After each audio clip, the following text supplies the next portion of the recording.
ಸ್ನೇಹಿತರೆ, ನಮ್ಮ ವಿಡಿಯೋ ನೋಡುತ್ತಿದ್ದರೆ ದಯವಿಟ್ಟು ನಮ್ಮ ಚಾನಲನ್ನು ಸಬ್ಸ್ಕ್ರೈಬ್ ಮಾಡಿ. ನಿಮ್ಮ ಬೆಂಬಲವೇ ನಮ್ಮ ಶಕ್ತಿ. ಪ್ರತಿಯೊಂದು ಸಬ್ಸ್ಕ್ರಿಪ್ಷನ್ ನಮ್ಮನ್ನು ಇನ್ನಷ್ಟು ಉತ್ತಮ ವಿಷಯಗಳನ್ನು ತಯಾರಿಸಲು ಪ್ರೇರೇಪಿಸುತ್ತದೆ. ಹಾಗಾಗಿ ಸಬ್ಸ್ಕ್ರೈಬ್ ಮಾಡುವುದನ್ನು ಮರೆಯಬೇಡಿ. ಭಾರತದ ಮೊದಲ ಸ್ವದೇಶಿ stealth fighter advanced medium combat aircraft ಅಂದರೆ AMCA ಯೋಜನೆ ಈಗ ಅತ್ಯಂತ ನಿರ್ಣಾಯಕ ಹಂತಕ್ಕೆ ಕಾಲಿಟ್ಟಿದೆ. ರಕ್ಷಣಾ ಸಚಿವಾಲಯ ಮತ್ತು ಏರೋನಾಟಿಕಲ್ ಡೆವಲಪ್ಮೆಂಟ್ ಏಜೆನ್ಸಿ ADA ಈ ಯೋಜನೆಗೆ ಸಂಬಂಧಿಸಿದ ಕೈಗಾರಿಕಾ ಉತ್ಪಾದನಾ ಪಾಲುದಾರರನ್ನು 2026ರ ಮಧ್ಯಭಾಗದಲ್ಲಿ ಆಯ್ಕೆ ಮಾಡುವ ಸಾಧ್ಯತೆ ಇದೆ. ಈ ನಿರ್ಧಾರವು ಈಗಾಗಲೇ ಸಲ್ಲಿಸಲಾದ 7 ಕಂಪನಿಗಳ ಟೆಂಡರ್ಗಳ ಮೌಲ್ಯಮಾಪನದ ನಂತರ ಕೈಗೊಳ್ಳಲಾಗುತ್ತದೆ. ಈ ಹಂತವನ್ನು full scale engineering development FSED phase ಎಂದು ಕರೆಯಲಾಗುತ್ತದೆ ಮತ್ತು ಇದರ ಮೌಲ್ಯ ಸುಮಾರು 15,000 ಕೋಟಿ ರುಗಳಷ್ಟಿದೆ. ಈ ಹಂತವು AMCAಯ ನಿಜವಾದ ವಿನ್ಯಾಸದಿಂದ ಉತ್ಪಾದನೆಯತ್ತ ಸಾಗುವ ಅತ್ಯಂತ ಪ್ರಮುಖ ಹಂತವಾಗಿದ್ದು, ಮೊದಲ ಪ್ರೊಟೋಟೈಪ್ 2028ರಲ್ಲಿ ರೋಲ್ಔಟ್ ಆಗಲಿದೆ. ಭಾರತದ ವಾಯುಪಡೆಯ ಸೇರ್ಪಡೆ 2030ರ ಮಧ್ಯದ ಭಾಗದಲ್ಲಿ ನಿರೀಕ್ಷಿಸಲಾಗಿದೆ.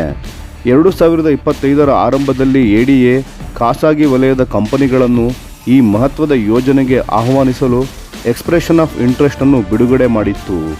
ಇದಕ್ಕೆ ಭಾರತದಲ್ಲಿನ ಪ್ರಮುಖ ಕಂಪನಿಗಳು ಕೂಡ ಸ್ಪಂದಿಸಿವೆ. Larsen and Toubro, Tata advanced systems, Mahindra defence, Bharat forge, Godrej aerospace ಹಾಗೂ HAL ಮತ್ತು ರಷ್ಯಾದ ಯುನೈಟೆಡ್ ಏರ್ಕ್ರಾಫ್ಟ್ ಕಾರ್ಪೊರೇಷನ್ UAC ಒಟ್ಟಿನಲ್ಲಿ ಸಂಯುಕ್ತ ಪ್ರಸ್ತಾವನೆ ಸಹ ಸಲ್ಲಿಸಲಾಗಿದೆ. ಈ ಕಂಪನಿಗಳು ಏರ್ಫ್ರೇಮ್ ತಯಾರಿ, ಏವಿಯಾನಿಕ್ಸ್ ಇಂಟಿಗ್ರೇಷನ್, ಶಸ್ತ್ರಾಸ್ತ್ರ ಉತ್ಪಾದನೆ ಮತ್ತು ಕಾಂಪೋಸಿಟ್ ರಚನೆಗಳಲ್ಲಿ ಪಾಲು ಪಡೆಯಲು ಸ್ಪರ್ಧಿಸುತ್ತಿವೆ. ಯೋಜನೆಯ ಉದ್ದೇಶ ಕನಿಷ್ಠ 70% ಭಾಗ ಸ್ವದೇಶೀಕರಣ ಸಾಧಿಸುವುದು. ಆತ್ಮನಿರ್ಭರ ಭಾರತ ಧ್ಯೇಯದಡಿಯಲ್ಲಿ ADA ಮುಖ್ಯಸ್ಥ ಡಾಕ್ಟರ್ S. ಉನ್ನಿಕೃಷ್ಣನ್ ಈ ಆಯ್ಕೆ ಪ್ರಕ್ರಿಯೆ ತಾಂತ್ರಿಕ ಸಾಮರ್ಥ್ಯ, ಸ್ಥಳೀಯ ಉತ್ಪಾದನೆಗೆ ಬದ್ಧತೆ ಮತ್ತು ವಾಯುಪಡೆಯ ಕಟ್ಟುನಿಟ್ಟಿನ ವೇಳಾಪಟ್ಟಿಗೆ ಅನುಸರಿಸುವ ಸಾಮರ್ಥ್ಯ ಇವೆಲ್ಲದನ್ನು ಆಧರಿಸಿದೆ ಎಂದು ತಿಳಿಸಿದ್ದಾರೆ. ಇದು ಕೇವಲ ವಿಮಾನ ನಿರ್ಮಾಣದ ಬಗ್ಗೆ ಮಾತ್ರವಲ್ಲ, ಭಾರತದಲ್ಲಿ ಮುಂದಿನ ತಲೆಮಾರಿನ ಸೈನಿಕ ತಂತ್ರಜ್ಞಾನಗಳಿಗೆ ಬಲವಾದ ಹಾಗೂ ಸ್ವಾವಲಂಬಿ ಎಕೋಸಿಸ್ಟಮ್ ಅನ್ನು ನಿರ್ಮಿಸುವ ಗುರಿ ಇದೆ ಎಂದು ತಿಳಿಸಿದರು. ಈ ಆಯ್ಕೆ ಪ್ರಕ್ರಿಯೆಯನ್ನು ರಕ್ಷಣಾ ಸಚಿವಾಲಯ ಮತ್ತು ADA ಸಂಯುಕ್ತ ಸಮಿತಿ ನೋಡಿಕೊಳ್ಳಲಿದೆ. ಕಂಪನಿಗಳ ವೆಚ್ಚದ ಪರಿಣಾಮಕಾರಿತ್ವ, ದೊಡ್ಡ ಯೋಜನೆಗಳ ಅನುಭವ ಮತ್ತು ತಂತ್ರಜ್ಞಾನ ವರ್ಗಾವಣೆಯ ಪ್ರಮಾಣ ಇವೆಲ್ಲವನ್ನು ವಿಶ್ಲೇಷಿಸಲಾಗುತ್ತದೆ. ಈ ಹೊಸ ಮಾದರಿ ತೇಜಸ್ Mk-1A ಯೋಜನೆಯಲ್ಲಿ ಯಶಸ್ವಿಯಾಗಿ ಬಳಸಿದ ಸಾರ್ವಜನಿಕ ಖಾಸಗಿ ಸಹಭಾಗಿತ್ವ ಮಾದರಿಯನ್ನು ಆಧಾರಿತವಾಗಿದೆ. ಈ ಬೆಳವಣಿಗೆ AMCA ಯೋಜನೆಗೆ ಹೊಸ ಚುರುಕು ನೀಡಿದ್ದು, ಹಿಂದಿನ ನಿಧಿ ಹಾಗೂ ಇಂಜಿನ್ ತಂತ್ರಜ್ಞಾನ ಸಂಬಂಧಿತ ಅಡಚಣೆಗಳನ್ನು ದಾಟಲು ಸಹಾಯ ಮಾಡಲಿದೆ.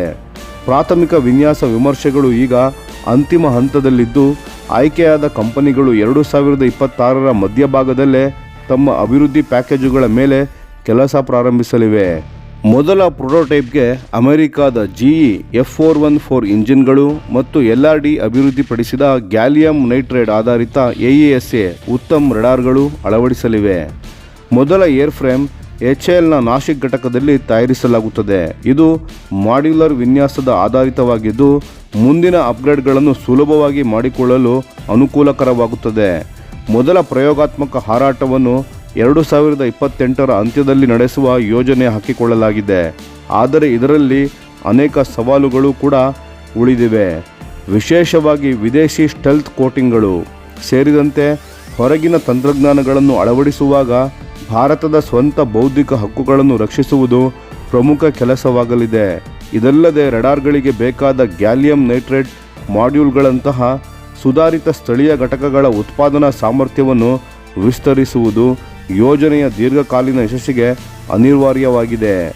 ಉದ್ಯಮ ವಿಶ್ಲೇಷಕರ ಅಂದಾಜಿನ ಪ್ರಕಾರ ಸರ್ಕಾರವು ಕನ್ಸಾರ್ಷಿಯಂ ಮಾದರಿಯನ್ನು ಆಯ್ಕೆ ಮಾಡಬಹುದು. ಅಂದರೆ 2 ಅಥವಾ 3 ಪ್ರಮುಖ ಕಂಪನಿಗಳು ಒಟ್ಟಾಗಿ ಸುಮಾರು 40% ಕೆಲಸದ ಪಾಲು ಪಡೆಯುವ ಸಾಧ್ಯತೆ ಇದೆ.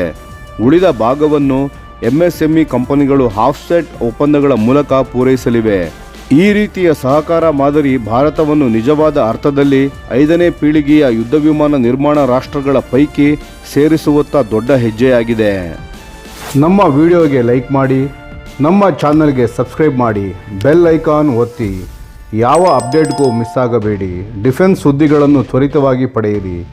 ನಿಮ್ಮ ಬೆಂಬಲವೇ ನಮ್ಮ ಶಕ್ತಿ. ಭಾರತ ಬಲಿಷ್ಠವಾಗಲಿ ಎಂದು ಆಶಿಸುತ್ತಾ ಭಾರತ ಮಾತೆಗೆ ಜೈ.